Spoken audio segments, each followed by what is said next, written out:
पूंछ का झाड़ा लगा रही हैं, कह रही हैं अजन्मा भगवान तेरे पैरों की रक्षा करें, मणिमान भगवान घुटनों की, यज्ञ पुरुष जांघों की, विष्णु भगवान तेरी कमर की, है ग्रीव पेट की, केशव हृदय की, ईश वक्ष स्थल की, सूर्य कंठ की, विष्णु बाहों की, उरुक्रम मुख की और ईश्वर सिर की रक्षा करो।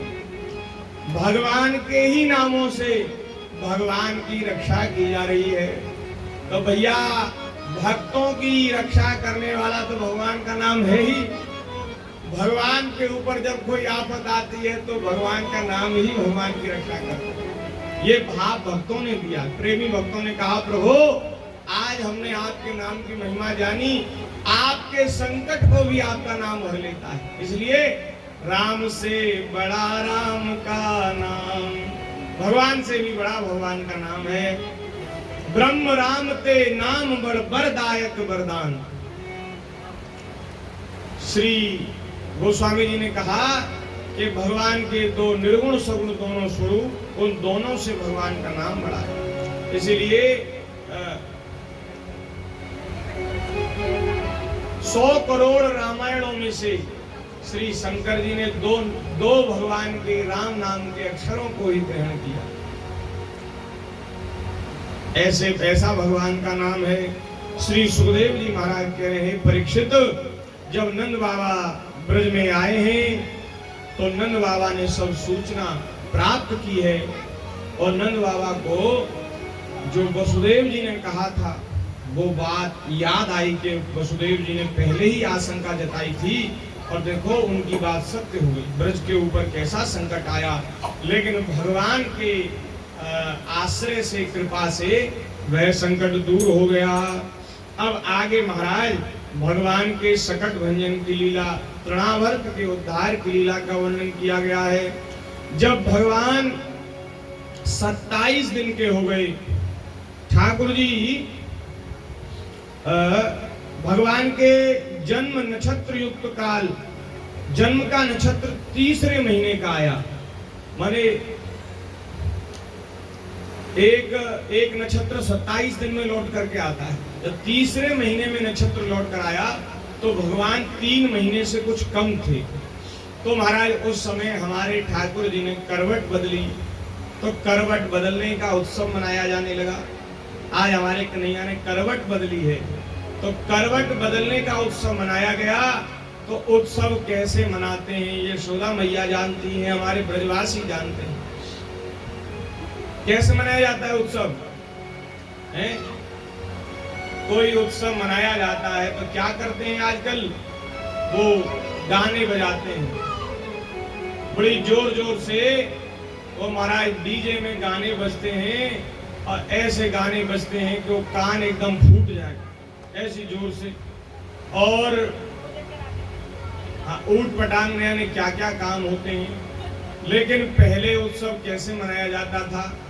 पहले उत्सव मनाते थे महाराज सवेरे सवेरे घर को पवित्र करके और सुंदर व्यंजन बनाए जाते। उत्सव का मतलब घर में इतना बढ़िया सुंदर महक आने लगती व्यंजनों की, कढ़ैया में देसी घी छूट जाता।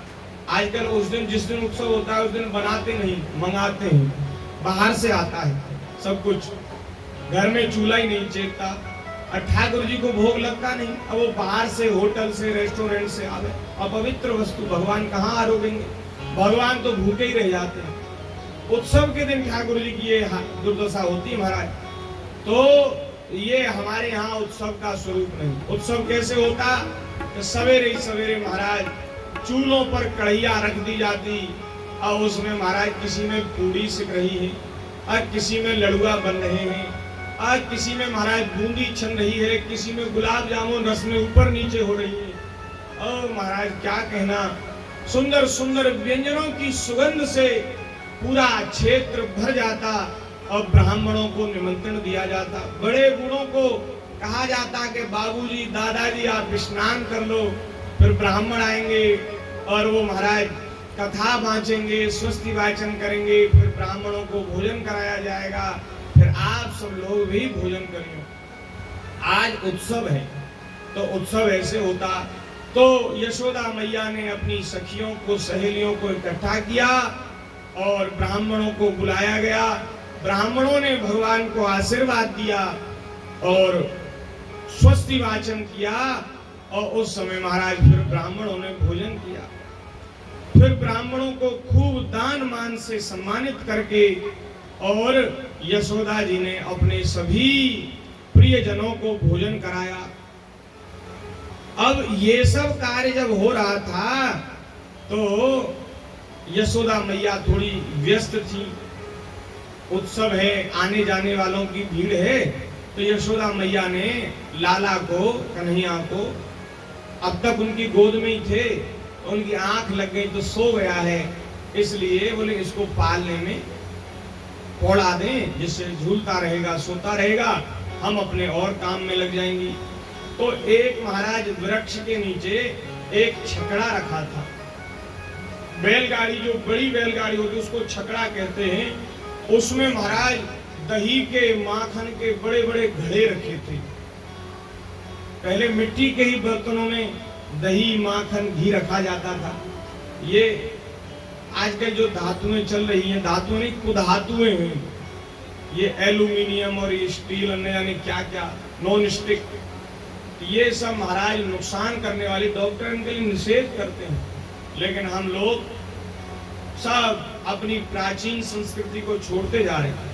मिट्टी के बर्तन में जो भोजन पकता है और फिर उसमें रखा जाता है, तो उसकी जो शरीर में जो पौष्टिक अवयव जो जिनकी आवश्यकता होती है, उस मिट्टी के बर्तन में सब बने रहते हैं और वो अत्यधिक पौष्टिक होता है, स्वास्थ्य के लिए, हमारे शरीर के लिए बड़ा और स्वादिष्ट भी होता है।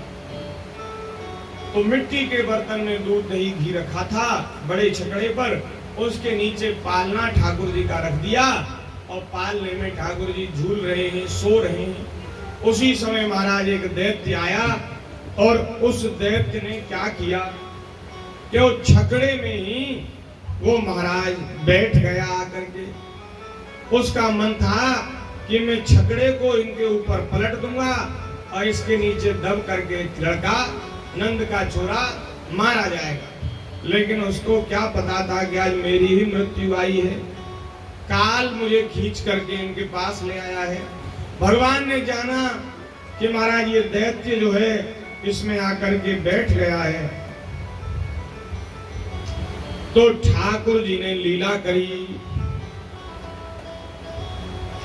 क्या लीला करी कि भगवान रोने लग गए और रोते रोते ठाकुर जी ने चरण चलाए और एक महाराज अपना बायां चरण उठाया और बाएं चरण का अंगूठा थोड़ा सा उस सकट में छुआ दिया।